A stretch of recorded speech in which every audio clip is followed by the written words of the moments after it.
Vos 2 centres de rénovation Home Hardware de Newport et L'Anse-à-Beaufils et votre caisse Desjardins du littoral gaspésien vous présentent Reflet d'ici. Bonjour à vous tous et bienvenue à Reflet d'ici. La vie de proche aidant n'est pas de tout repos, mais ce soutien est essentiel pour la personne aux prises avec la maladie d'Alzheimer. Thierry Haroun a rencontré l'une de ces personnes inconditionnellement dévouées dans le cadre du mois qui est consacré à cette maladie. Il s'appelle Aurélien Aucoeur, il a bonne mine, l'esprit vif, charmant.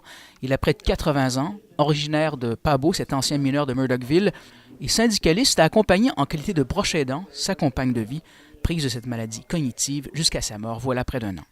Elle avait 79 ans. Il en parle encore ému pour transmettre un message à ceux et celles qui auront un jour à vivre cela. Chose certaine, être proche aidant, c'est un travail à temps plein. Il faut que tu sois à leur service quasiment 24 sur 24.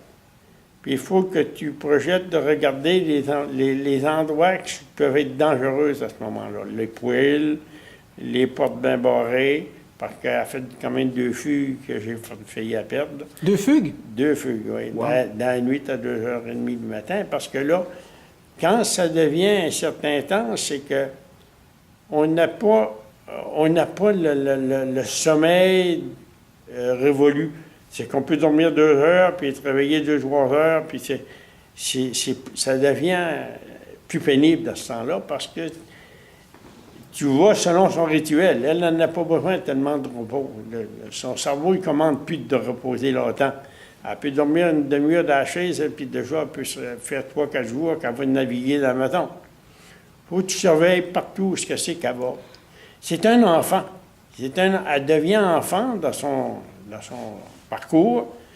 Puis la seule chose que j'ai pu en témoigner, moi, dans tout ça, c'est que ça a besoin énormément d'amour. Parce que plus qu'il s'attache à toi, plus qu'ils ont de l'amour, plus qu'ils t'aiment, plus qu'ils deviennent entrepreneurs, puis jaloux en soi. Ils te font toutes sortes de beaux gestes, toutes sortes de belles choses qui t'attachent davantage aux autres. Mais pour tout ça, il faut que tu le conserves, il faut que tu gardes le sourire, puis que tu commences à continuer à partager ces relations-là jusqu'à la fin. Et des conseils, il en a plein sa besace.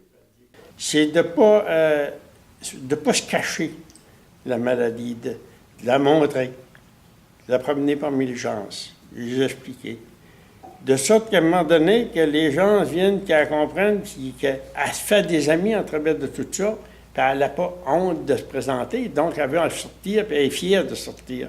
L'emporter des restaurants, l'emporter dans des places où c'est qu'il y a des soirées, l'emporter au bingo, l'emporter dans des places où c'est qu'il y a des visages, qu'elle s'attache à eux autres, puis de sorte que ça tranquillise à chaque fois qu'elle a besoin, mais tu sais où aller. C'est le même.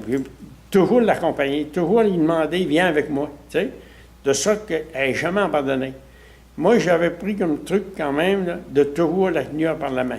L'intervenante à la Société Alzheimer Gaspésie-les-Îles, Suzanne Bourget, nous a accompagnés au service externe de gériatrie ambulatoire à Chandler, là où son organisme propose une journée par semaine lors de laquelle les personnes atteintes de la maladie font un tas d'activités, ce qui offre un répit aux proches aidants. C'est une journée extraordinaire où des gens atteints d'Alzheimer, en début de maladie, ils sont autonomes. Donc, la famille les amène ici à 9 h le matin. Ils sont avec moi puis Patricia jusqu'à 3 h. Et on passe une belle journée, on socialise, on s'amuse, on fait des activités stimulantes, comme tu as pu voir, Thierry. Donc, de la musique, des arts. On prépare le dîner, on dîne ensemble, on fait la vaisselle, on chante. Patricia est bonne avec les cuillères, on fait de la musique. Et les lieux sont propices, sont sécuritaires, un bel éclairage. Donc, on passe une belle journée. Et pendant ce temps-là, les proches aidants qui sont à la maison, il y a une journée de répit pour s'occuper d'eux, dans le fond. Pour toute information, vous pouvez joindre Mme Bourget au 418-680-2161.